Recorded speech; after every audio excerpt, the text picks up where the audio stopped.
Scott, what's the case of Damien's selection on the bench and Bowden to start? Is it a case of Damien being dropped, or is it something else? That's an opening question. No, we're always planning to get Bowden to go. You have to, like he's played and started every game till now. He showed some great form, and we've got to give guys opportunities and build depth in our team. And it's a nice chance for Bowden to play outside TJ. They've got a combination. They've played a lot of games together, and they've played a lot of games together at the Cape Town, so lines up nicely. And TJ comes in for Cortez. The reasoning there? Always playing good footy.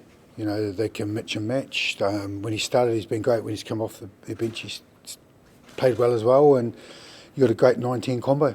When you think about things like, winless streak and winless run in Wellington, last home test of the year, last Rugby Championship test, how important is a statement performance this weekend? Oh, it's really important. It's something we've addressed, something we're really well aware of. Like the rest of the New Zealand public, it's a record that we're not proud of, and the way you deal with records is by performances. So that's been our main focus this week. Good performance and something that the crowd can be proud of, and New Zealanders. Yeah.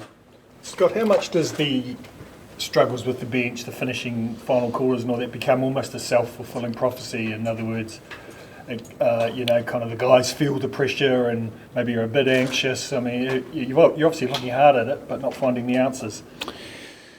Yeah, there's a few things that come along with it. That we've looked at around the accuracy and the discipline and the experience of the group that are coming on, and then at the end of the day, you just focus what do you need to do, what is it going to look like, so when you put it into action and how you execute. So focus on solutions around it, and we train it and get on with it. Is that the main reasoning behind Patrick's inclusion back on the bench, or is it just a case of him being fit again? Well, he's fit. It's good to have him in. 45 tests. Experienced, just what you need, and Wiley old Fox to come on and has experienced coming off the bench, starting, been in different environments. So he's a wee cuddle for us. People trust him, and he's just what we need. There's been a direct correlation between now that we've had enough tests this year, between the amount of yellow cards getting given out and the sort of lack of scoring at the back end. Do you see that as something that's linked, and how much work is going on to fix that? Yeah, well, obviously they are linked. When you get a yellow card, you're going to give 6 points away on average, and like we were warned there's a little offside there, and then you've got a tap ball in the air, and the guys owned it. It's something that's a little bit of individual, and also as a group, and we've got to be better than that, and that's what we're focused on. What's been your message to Damien, and what are you expecting from him in that bench role? Oh, he's had a great season to date. There's areas of his game he can get better and come on and be DMAC. He can play. He's created a lot for us. He's one of the highest line breakers in the comp. He can wave a wand and take a gap. So, and also come on and game manage what we need to do to finish the match. What does Billy Proctor need to do to get a run in this game? Well, this week, obviously, just because of 12 cover with Dave, we looked heavily at, Billy. We want him to play. We just felt that the fact that he hasn't played 12, no one has played 12, and with Geordie being out, Dave's accustomed to that position. Rico's definitely not going to be going into 12, or Billy hasn't played there enough, so we just felt with the mix of this back line, it's a hard call on Billy. Look, we'd love to have got him out in front of the home fans, but we just feel like this is the best thing for the All Blacks, so he won't be far away, Billy. Yeah. Razy, you mentioned Rico won't be shifting into 12. A lot of fans on social media would love to see him on the wing, but you've stuck with him at 13. What have you liked about Rico at outside centre this year? Oh, he's playing good footy. He's distributing. He's carried. He's made some great decisions. He's been a really good leader for us. We think he's grown his game, and look, he responded once we asked him to, and his performances have matched what we've asked, and look, he's going good. Can you speak on TJ? It's potentially it is going to be his last test at home. Can you just speak on what he means to this team? Look, TJ's he's a character. He's got a hell of a personality, which you need in any sport. Hugely proud of his culture. He's someone that speaks what he thinks, and great All Black. He's performed for a long period of time. He's come back from injuries. The fortitude that he's shown over the period of time, you've got to give it to him. He fights back. He's AB tough. He's a competitor and a winner. So it's great that I could be a part of his career and see how much it means to him as an All Black and how much he's given to this team. Wayne Smith's also been in camp. Has he been working more with the coaches, with the players? What camp? Just observing. He's been in and around. He's been sending a few messages as he does.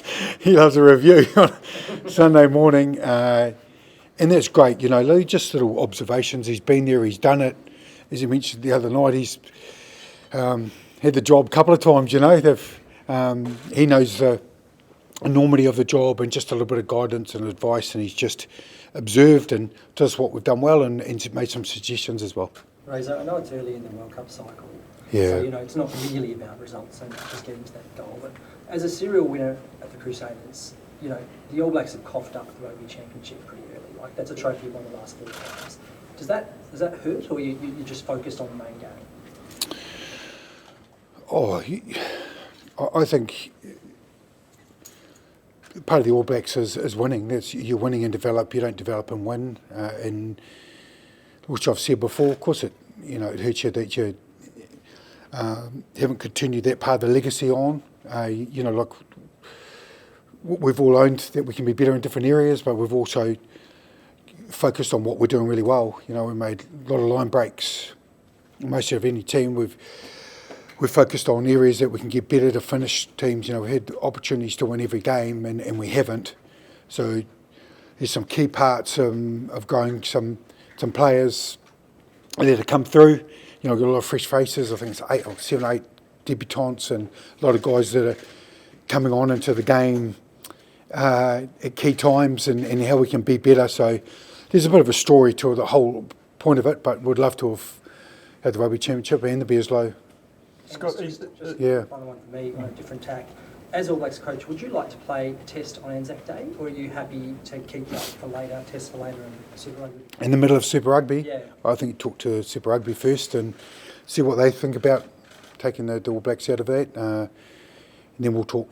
Scott, is Ethan Blackadder injured? He's not listed as injured, but did you consider He could have, but with the history of Ethan, we've made a call. We think it's best for him to have another week. He's either 0 or 100 and something, and we just felt for the longevity of this season for him. He's got a few more games ahead of him, or us, and we believe that one more week's going to make a massive difference, and might get a little bit of time for his beloved Tasman. And just on Mark Talia, a year ago he was the number 1 wing in the All Blacks. Now you can't get a look. And what do you need to see from him, or what aren't you seeing from him? Tough calls with the wingers. Obviously Caleb's played some good footy. The opportunities of the balance of it's just the way it's fallen, just with the other wings and the combinations. But look, he's been training hard. He's given everything he can to be selected, and it's just a call we've made. But we know how good he is, and he'll get another crack. Can you tell us about Sam King? Yeah. Obviously a huge day for him. Look, he's a guy that's been picked by multiple All Black coaches who really loved and admired what he offers, but he's not always been respected, I suppose, or loved by the public as much. Yeah. Do you have any theories, why that is? Oh, look, he's one of those guys you've got to get to know. I think from afar you've got an opinion, but when you actually see him and meet him and what he is in around the environment, he'll say things what others won't. And I don't say that lightly. Like he I mentioned early on, he's a bit of a sheriff. He's got in the holster and he'll fire and say, no, this is how it is, and I'm going to call you out, or this is the All Black standard. And his ability to do it week after week in a tough position. He's broken his neck. He's bounced back.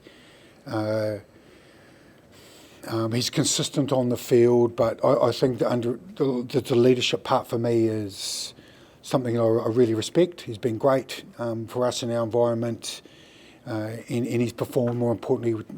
And it's great that we can give him 100 off the back of playing well, and what he's done over his 10-odd year career. Do you think there's some element while he wears number 7 He's actually transformed more into playing like a number 6, and he's being judged as a 7, but in fact he's playing in a different role. I haven't looked at it that way, Gregor, but you could. He knows his way around the field. He's got a good GPS on him. He turns up in the right positions. You saw him get that hard ball on the ground last week against Aussie.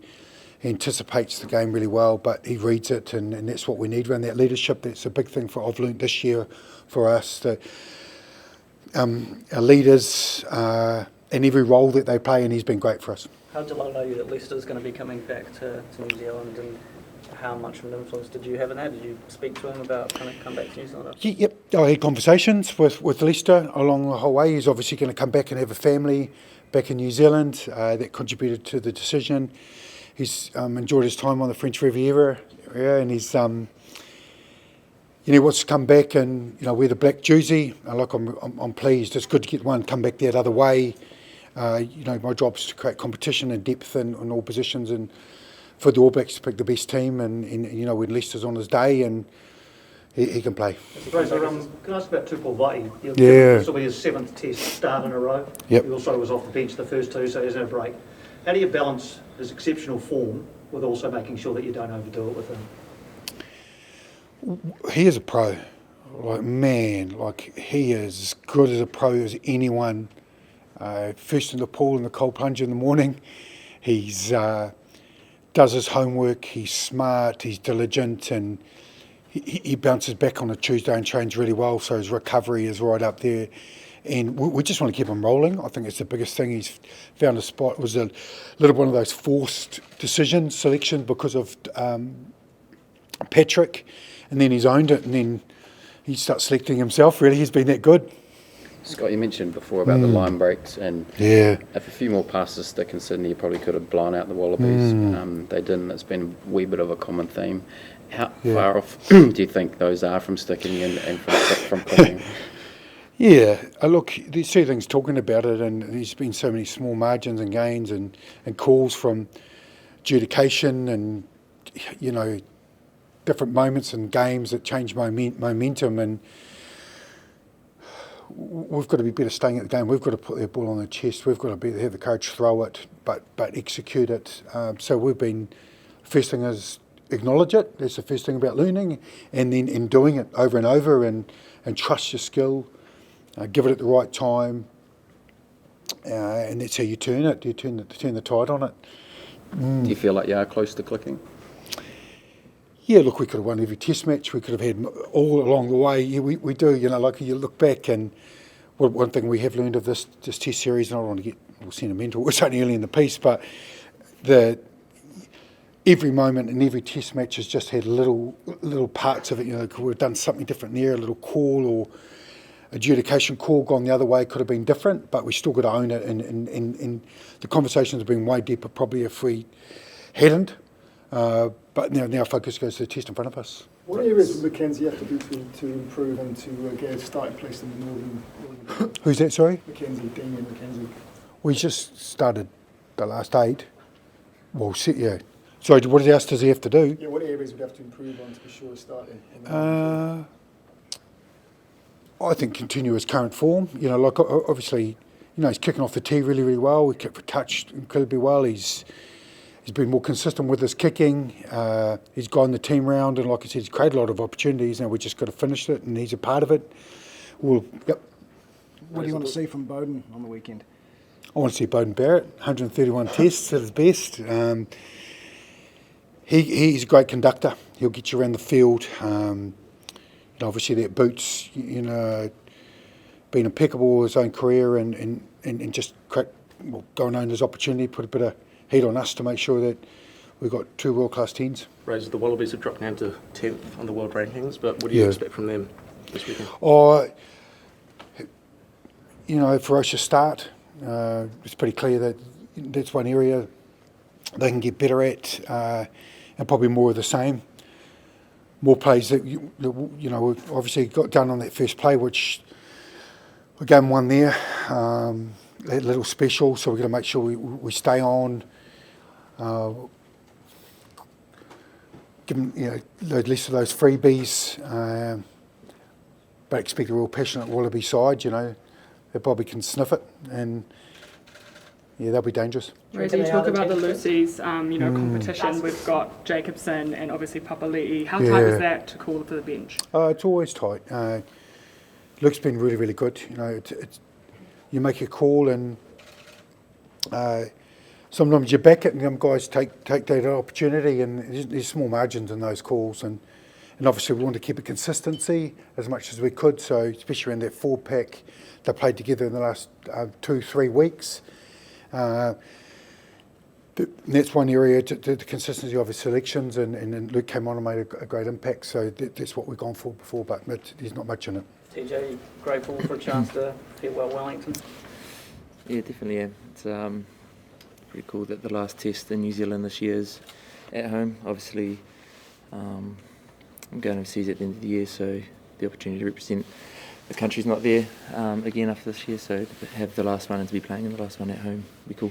And what are your memories from your debut? I think you might have got pinged for not putting the ball in straight in your first involvement, but then set up a match-winning try right at the end. Yeah, I think I must have kicked the touch as well at some point in that game. But my first game, I think it was your first game as well, eh? Was it against England? Was it Donners? No, in Auckland, maybe. No, I didn't get on. You didn't? Might have been Malakai Fikitoa as well. I think we debuted on the same day, so fond memories of that, seeing my family and that after the game, and to be able to have them at my last game in New Zealand will be pretty cool as well. Any regrets about leaving New Zealand? No, not at this stage. I think when you look back on your career later on, you might have some, you might not, but I'm content with my decision. Really looking forward to obviously playing this game and whatever the rest of the year holds, but then getting over to Japan and spending more time with my family, playing in a new competition over there as well, something I'm looking forward to. TJ, you had a long association with Bowden, both with the Canes and the All Blacks. Does it feel a wee bit like Back to the Future this week? You guys starting in the halves? Yeah, it'd be cool, man. It'd be cool. When they named the team the other day and saw Baz's name at 10, we played a lot of games as 9 and 10 for the Hurricanes, and a lot in the stadium together. So to be able to go out there with my bro at 10 is something I'm excited for and something I'll cherish.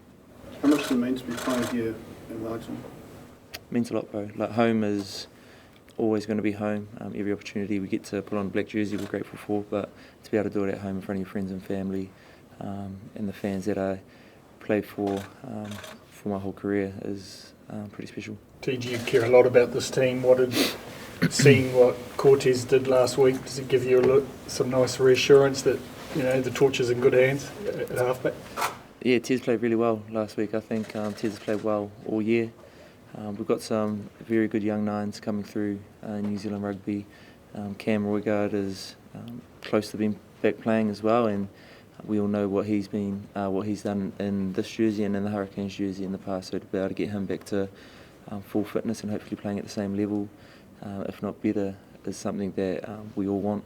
And then you've got Noah there as well, who's been playing well, and then some guys who are unlucky to not be in this team as well, with Finlay and Falau. Both of those guys. So it just shows the quality of nines that we have in our country at the moment. TJ, can you speak on what role Whānau has played in getting you to this point?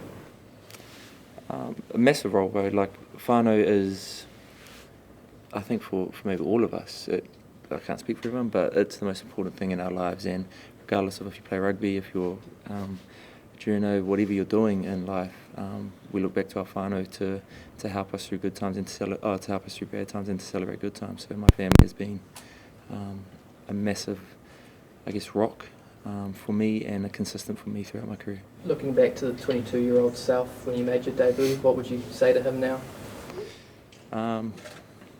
Just enjoy the ride. Like, there's a lot of ups and downs that come with what we do. You guys are part of that, which is your job.